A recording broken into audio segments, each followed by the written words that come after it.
Hello. Well, today I'm going to talk about the end of the Before Trilogy, uh, Before Midnight. Um, Before I get into it, I mentioned how I was going to talk a bit about the woman who inspired the first film and then the subsequent sequels by default, essentially.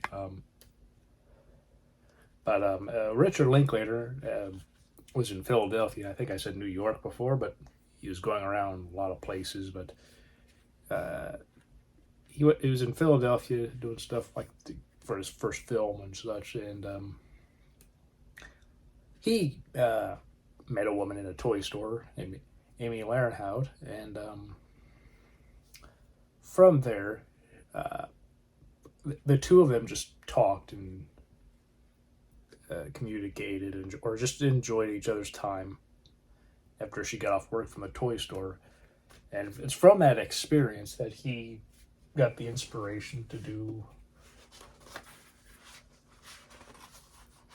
Before Sunrise.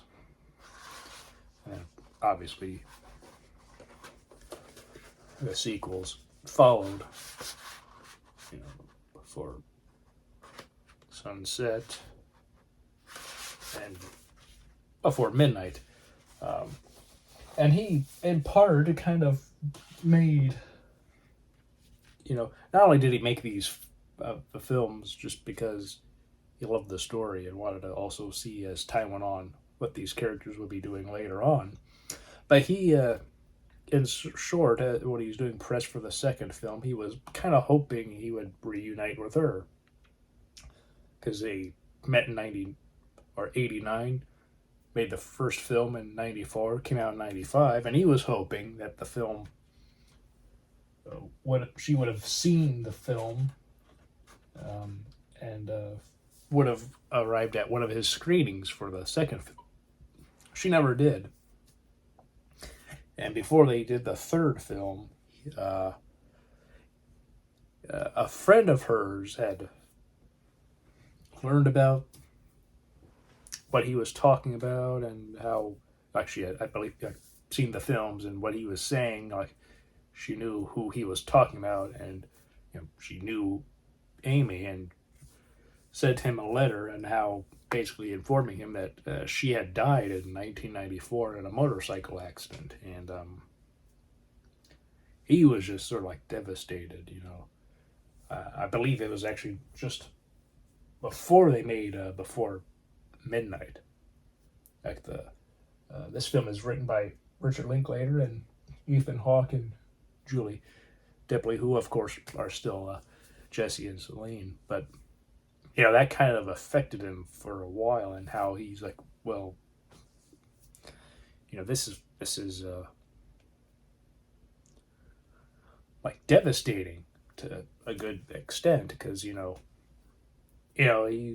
was wondering whether or not that night the two of them talking and just enjoying each other's company really meant anything to her, and he was sort of hoping to see her again, but he obviously didn't, and there's now a good reason for it. She had passed away the very summer that he began to film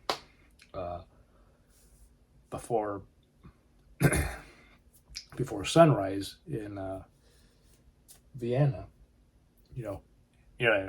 She died like in May, and around that time, 94, and by around that time is when everybody went there and sort of like getting busy to make the film.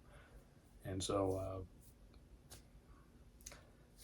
I mentioned her a bit before for the first video, but there's a video on YouTube that or somebody talks about her and about her life, so you can go and find that video if you would like. I might leave it in a pinned comment if you're interested in learning about her and just a bit more about who she was, and so sort of this person who Linklater really had a real inspiration for him to make the first film, and then of course the trilogy. But on to the actual film itself.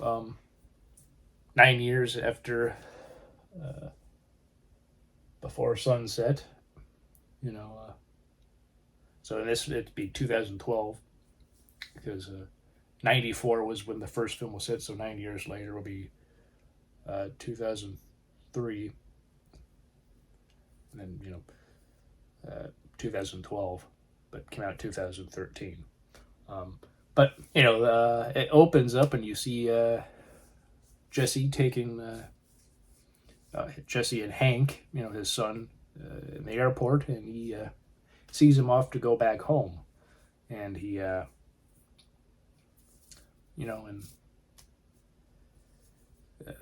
after he watches him go and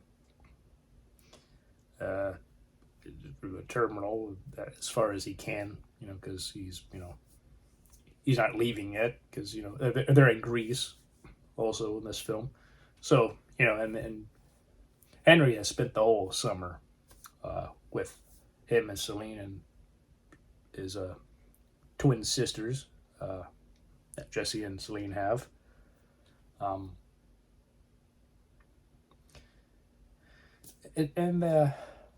Yeah, they're just he's kind of disappointed that he hasn't been able to see his son as much. He's able to raise his two kids with Celine. He's able to raise them with her the best that he can. And he's now a best-selling author. He has 3 books that he's written. Celine is still doing environmental work, but there's like a job like with the government that she might be able to do, and she's kind of conflicted whether she wants to do it or not, because especially like somebody that's there, she doesn't really like him, but he's very effective and gets things done that need to happen, and so there's a conflict there, which this all happens when they're in the car heading to go and get some stuff at the place that they're at. They've been staying throughout the summer, and it's one of those. It's a very cool film. They we see them bonding together as well as our kids. It's nice to see Hank in this film, even though it's only at the very beginning, and it's also cool to see how Jesse and Celine have their own family, and we also, as the film goes on, we hear how they did stay in New York for a couple of years, and then they moved to Paris so that she could give birth and also be with her mom and everything. And really, they've primarily lived in Paris. See Hank on like summers as well as like Christmas, when they're able to, which is really the only time they were able to, he's able to see him because of how, because, Jesse and his wife, or is now ex-wife, but he got married obviously in between Before Sunrise and Before Sunset, but, they've now divorced, and the two of them have gotten together, and, it's kind of a difficult thing, but, they don't live in the same country anymore, He lives in France now with Celine, and Hank lives with his mom in America, so it's a very big, it's a kind of a unfortunate thing, and it's like his mom won't let Hank stay with them, even though it's like Celine thinks it would be best if he did, if he lived with Jesse and Celine, be it in Paris or they do move to America somewhere there. No, they mentioned Chicago, which seems to be like that's where uh, two of them, like Jesse and uh, um, uh, Jesse and his ex-wife lived for at least a while, because I can only say Chicago, considering like that would probably be the main reason you'd go to Chicago, is if that's where your child lives, or at least that's near a town. He lives in a town that's near Chicago, if it isn't Chicago. Um, but yeah, that would be the only reason, or at least that's where his ex-wife just has relocated, maybe for whatever her job is. That's just where um, these that they've just basically permanently located. And it's interesting how we see an interesting side, how as the film goes on, the two of them argue, but more so than the first two films. The first one, it was whatever arguments they had, it wasn't anything overtly major, that because they weren't a couple. They were just two people passing along to get to one place or another, and just to see what's going on uh, along in Vienna. In the second film, they have a little bit of an argument, and how she's kind of upset how he a little bit about the book, and how pretty much paints him, or paints her and him and their night together in Vienna, and how she kind of is upset over that, but then isn't at the same time. So it's kind of interesting. Whereas here, it's like there's a lot of stuff boiling up to the surface. Like, Jesse understandably misses being with Hank, and how, Celine wants to do things on her career, and how they have a lot of things going on, and now, a lot of times she has to raise the girls on her own, because he's at some book tour, or he's at a university where he teaches some classes. So when he's not writing all the time, he's doing that.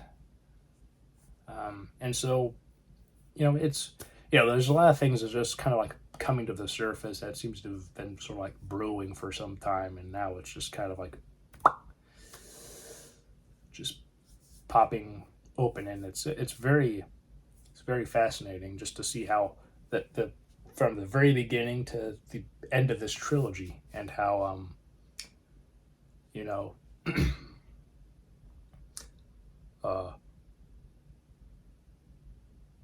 just to see how these characters have grown and gotten familiar with each other over the years. And it's really fantastic just to see how so much they have changed as well as stayed the same. And the various other characters that they're interacting with, like people who are like local to Greece, or just staying in Greece. It's really cool just to see how everything kind of mingles together. And I still think that the chemistry is excellent. It's been excellent throughout the whole trilogy, and with each film, they seem to interact with more people. At least it seems to. Perhaps that they actually interact with fewer people, but it's just something where each film kind of gets bigger, so it just sort of seems like they are interacting more and more. I think at least with this one, it's more sort of consistent, and in the sense that it's consistent in the sense that they're sort of located in one place where they're all like staying for the most part, but then at the end they go to a hotel, which is where the big fight happens. Cinematography looks amazing in this, though it's always been great. I haven't commented on that much, but it's really fantastic. The writing is still amazing. I really love the writing. The acting really helps and complements the writing. It's just fantastic. Sounds natural, feels and just as if this is something that be like a real couple. Like this is like a real couple who have had ups and downs, and things are coming to a surface, and they're just coming to a head. And then Celine says to Jesse that she doesn't love him anymore. Like, I don't think I love you. And then he goes to try to make things better, but it doesn't seem to be working. And then he's like, if you want, like this, like love, this is true love. This is it. This is real life. It's not perfect, but it's real. And then like he's kind of like, but like this is like basically all he can give her. If she doesn't like that, then whatever, he's done. Because they never got married. They've just been very, they've just been a very committed relationship, like ever since the end of the second film, basically. Early, shortly afterwards, and he really just it's just a fascinating and amazing film from beginning to end.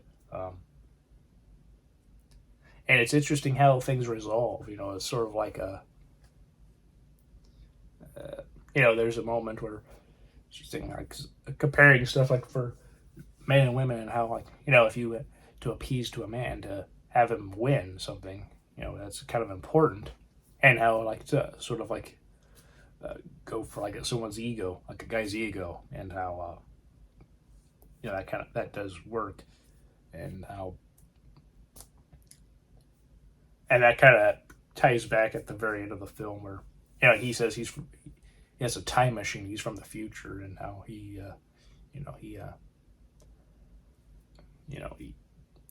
he's trying to make up with her, and it's not really working. But then she says, well, tell me about this time machine. He's like, well, what about it? Oh, is it complicated? Or, oh yeah, it's very complicated. And it's just, I just really love this film. I think it's my favorite film out of all of them, really. I know that's kind of a big rushing of the plot, and I kind of did that for all three films, but this is a fantastic film. This also got nominated for an Academy Award for Best Adapted Screenplay, just like the second film. So, for the second time, Julie Delpy and Richard Linklater got nominated for Academy Awards. This is Ethan Hawke's third Academy Award. Training Day for Best Supporting Actors first, and then Adapted Screenplay for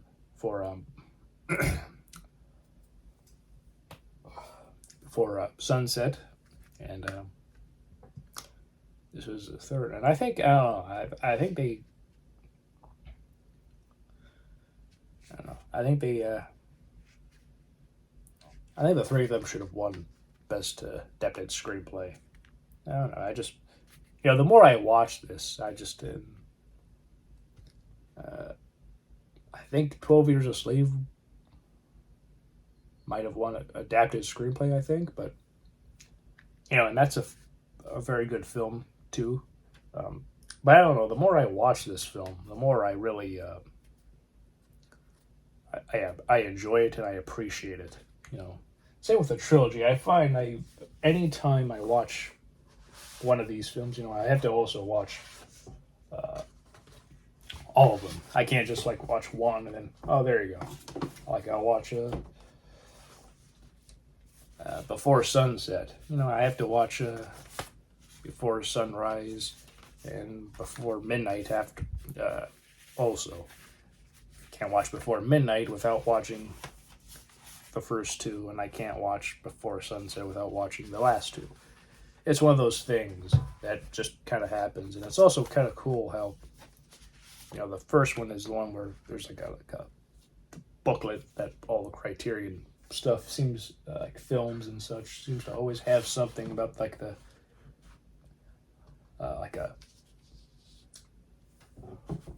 like essays and other stuff, and sometimes they have like interviews with some people like Richard Linklater, like the directors or actor or actress. Um, and the inside is pretty cool of all these films. Just the inside of Before Sun Sunrise. This film is 101 minutes. Um, Before Sunset, which of course is 80 minutes.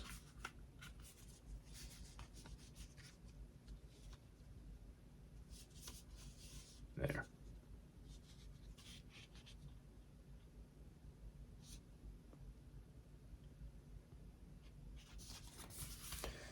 And then Before Midnight.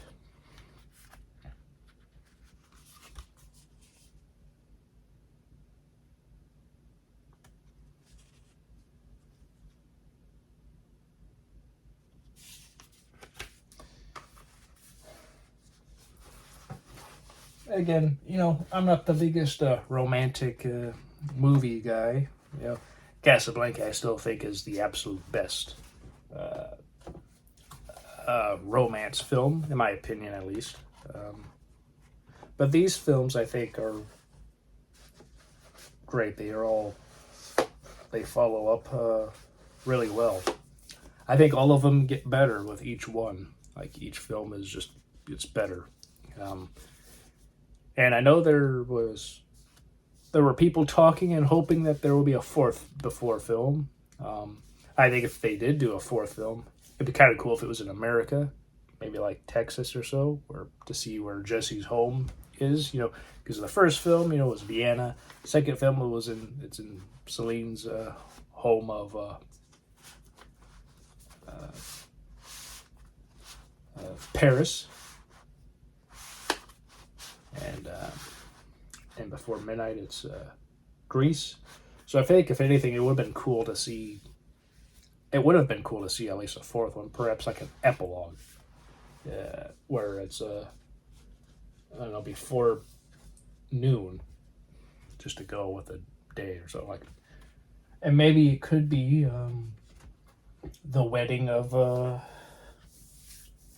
Hanks. I don't know, he's getting married, and in this film, they say how he had a crush on a Greek girl, and they kissed. So might keep in touch like through Facebook, and who knows, maybe they just keep in touch and just talk like that. And maybe when they go to college and such, they might reconnect at some point. And would have been kind of cool if in last year they had a fourth film. But the thing is, like, all three of them at this point, because they all have to write the films together.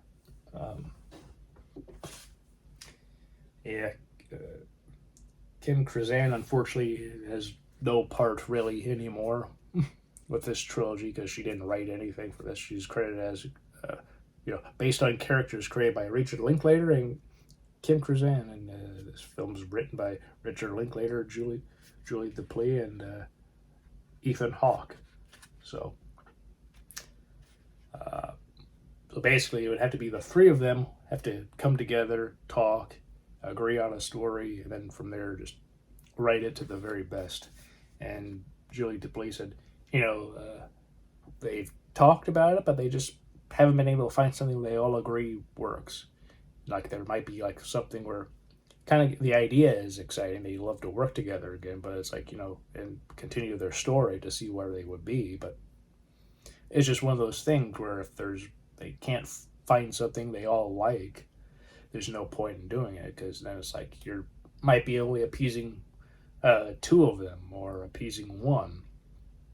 Like maybe one has an idea they're really enthused about it.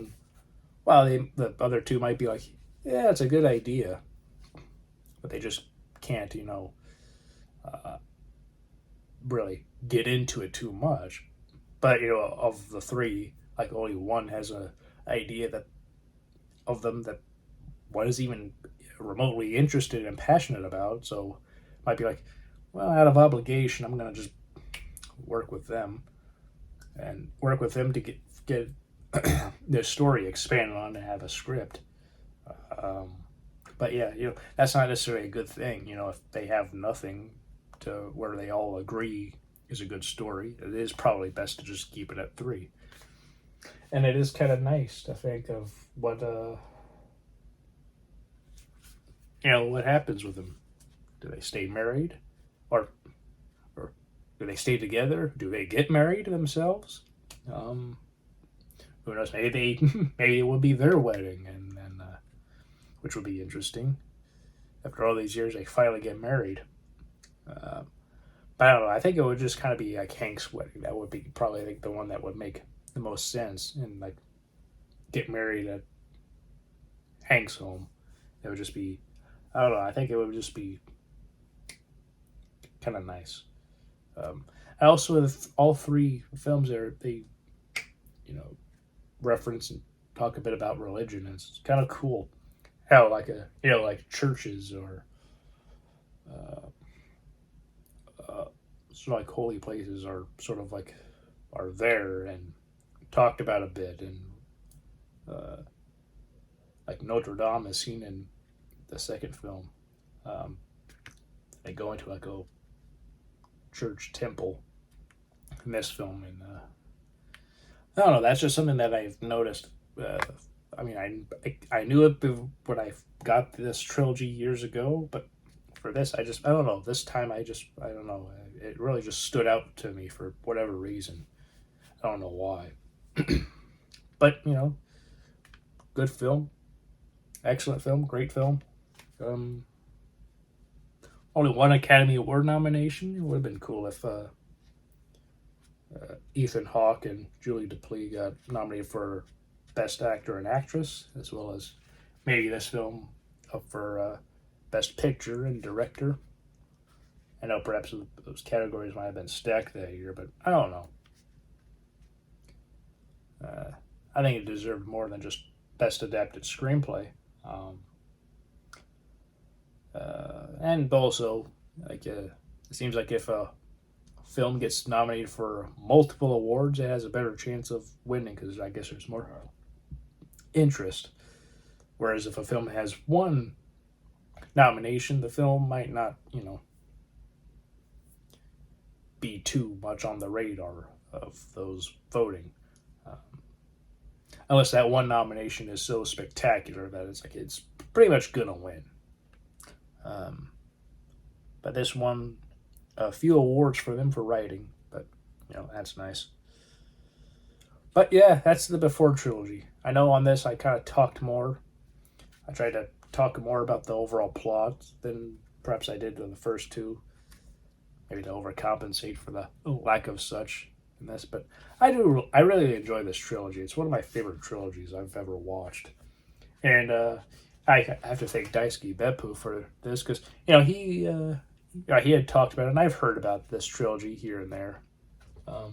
But it's just one of those things where you hear about something, and then Criterion has it, so that's pretty cool. Get all three films, but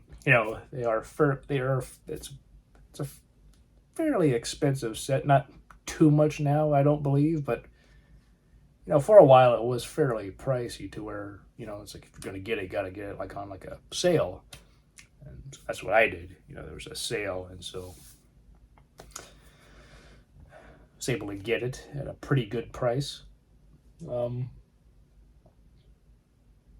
And yeah, and I don't regret it. For the most part, it was kind of like a blind buy, in the sense like I knew some of the people who were in it and who directed it, and that was really it. I really knew nothing more than just the people and the guy who made it. And also, it was a romantic trilogy, and that was really it. That was it. That's all I knew. I knew nothing about the characters or anything. Yeah, it was pretty. It was pretty good. I think purchase, honestly. I mean, I really love these films, so clearly it was not a bad decision on my part. What about you? What do you think? Have you seen these films? Do you enjoy these films? Why or why not? Do you have an interest in seeing these films? if you're not a big romantic or into the romantic genre, such as myself, I think these are good films to watch. Casablanca is an excellent film too. I don't know. The Holiday's also good. There's just various films. They're now just flooding to mind, but so many. And then some of them I'm like, yeah, would that actually be a romantic film? And then there's romance, but sometimes just because some films have romance in them doesn't always mean they're actually would be categorized romantic. There might not be enough romance to the plot to actually put it in the romance category, but these films definitely do, and it's a trilogy that's excellent, and I do recommend it to people who are interested in expanding perhaps what they've seen before, and if you're not totally into romantic films, and I do get it, I myself am primarily in that boat. I mean, it's good. Like if something is good, I'll enjoy it. But also, if it's just romance alone, I don't know. But films like these three, Casablanca and others, I really enjoy. So, yeah. I enjoy a lot of classic films too. So, I guess classic romantic films, and I think part of it is because they weren't overtly lovey-dovey. I think some films, as time went on, they kind of went that way, and that kind of sort of sours my whole enjoyment in that regard. If that makes sense. But these films aren't like that. They feel very real, like real people, well written and acted. I just enjoy these films. So I hope this is fine for you all, and I will now stop my rambling, and hope all of you enjoy it, or enjoyed this video. I hope all of you are having a great day. Hope your week has been great. Hope you have an excellent weekend, and I'll see you all next time. Bye.